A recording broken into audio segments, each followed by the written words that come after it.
Um, what are your thoughts on the current Mayor Daley as mayor? He's got some tough times right now. The realities of the economic downturn nationwide are being felt by big city governments and state governments all around the nation, and there's simply no money. If it wasn't for the reserves that were built up by the long-term leases of the parking meter system and the Skyway, he'd be up the creek without a paddle. But you know, by and large, he's had a real solid run. It's pretty hard to keep the electorate happy for 20 years. Right, although his father pulled it off. He did. But you remember, he had some close calls. 1963 was a very close call for him. And Richard J. always had a significant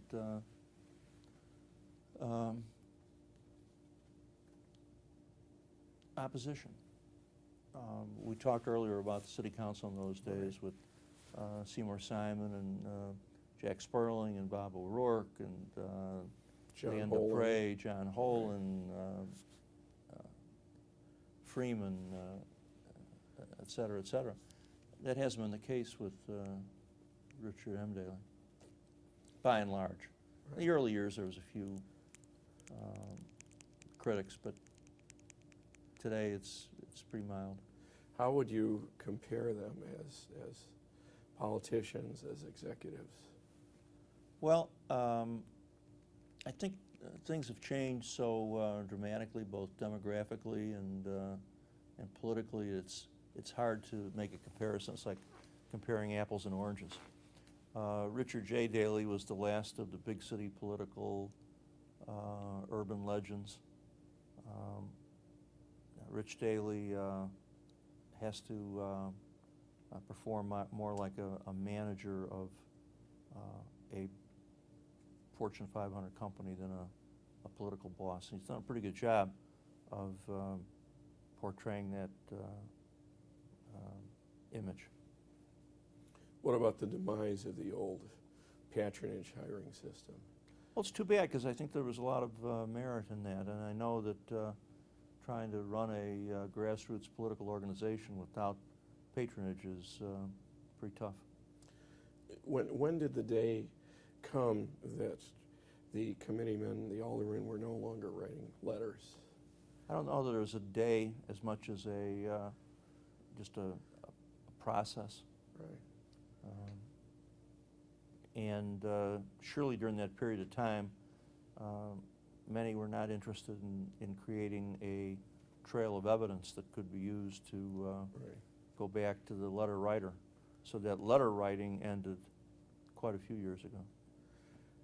And in terms of racial issues in the city, how would you compare today versus the past?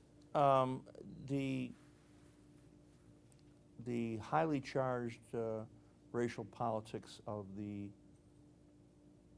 80s has given way to a much more reasonable dialogue among and between candidates.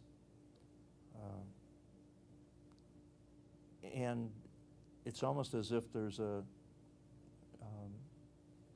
turnoff. A lot of people aren't interested in running for office anymore. At least it seems that way. You know, back in the old days, of course, tickets were balanced. There was an effort to try to get one from this group, one from that group. That doesn't happen anymore. Because there's no boss. There's nobody that can be the ringmaster and have the power to call the competing interest into the room and say this is how it's going to be. And Richard J. and the Kelly Nash machine and Arvey and even Cermak had an ability to control the primary process and turn out the vote, and so they could elect a Jew to a countywide office. They could put a poll in as a county judge. They could designate that the city clerk is going to be a Polish office and the city treasurer is going to be a Jewish office, and make it stick. And so in that big tent, everybody had a little share of the action.